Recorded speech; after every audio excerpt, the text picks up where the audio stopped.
Hello there, it's Paul here and welcome along everybody. This project is all about making my own indexing system.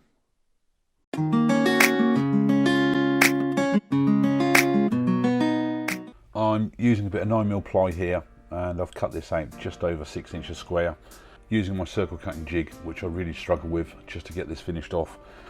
Just cut the piece out at about 6 inches. The paper template I'm using I got from a website called blocklayer.com, where you can specify all manner of your own measurements. Using the same process I do with my scroll saw, just putting some masking tape on the actual piece, then just using Pritt stick to glue on the actual template.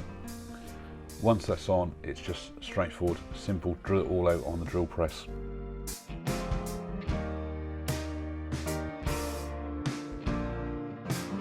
This disc has actually got 60 holes in it, so it should cover for most things that I ever need.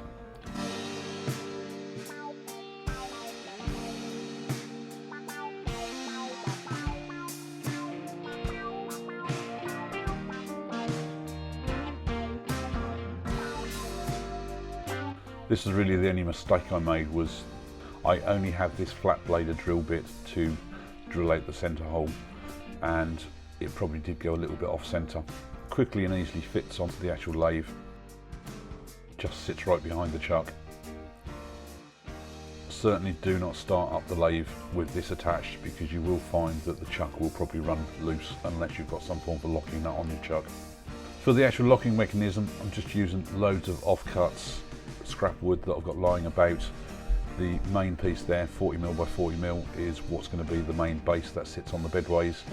I've cut out a section there because the bolt was not long enough to reach right the way through the bedways and through the whole 40mm block to do it up properly. From there, I'm just using a small piece of ply, which I will then fix to the bottom of that at 90 degrees, so at least when it sits on the bedways, that it's going to always be totally 90 degrees to the lathe.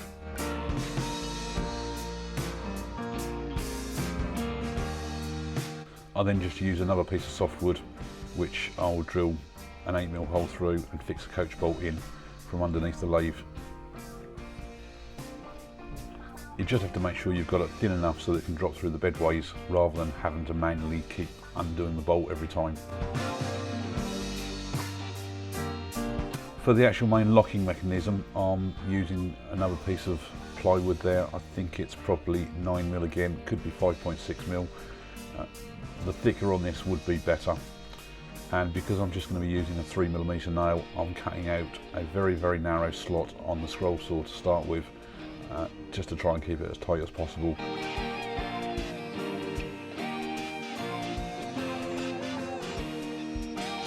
Once that's done, I will then just manually hand sand it out to fit, and as you'll see, I'm constantly checking to see whether the nail slides all the way through.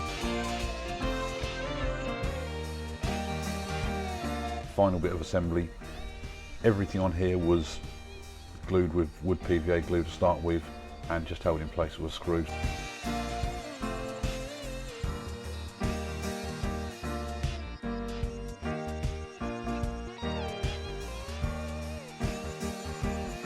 To finish it all off, I just turned down a piece of oak just to create a nice handle for the nut. The main hole on here is drilled at about 13mm, which is the narrowest diameter of the nut.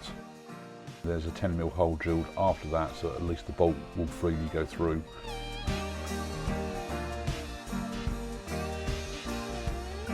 What I did was just cut out 4 notches on the bandsaw and then use the rotary tool with the sanding attachment just to smooth it all up.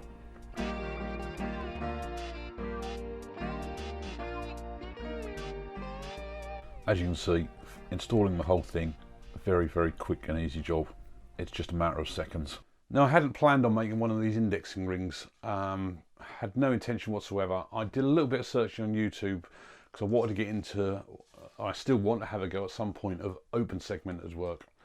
And when I come across somebody's channel, they were talking about using an index ring to actually glue all your pieces onto the actual work. They recommended somebody's channel, and I think it was called, and I will put a link below, Earl's Open Segment Shop, or something very similar to like that. And to be honest, go and watch this guy, because his work is absolutely amazing for how quick he builds up some segmented work.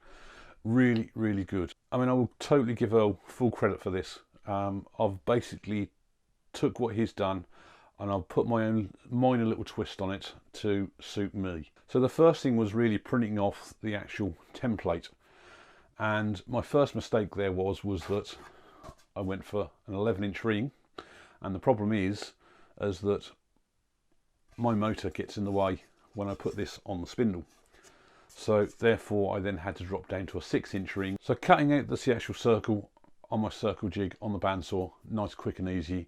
Put the template on, drilled all the holes, and they are fairly accurate. Not much in them whatsoever. Probably the only mistake I've made is when I then went back and drilled out what would be this center hole to fit over my spindle.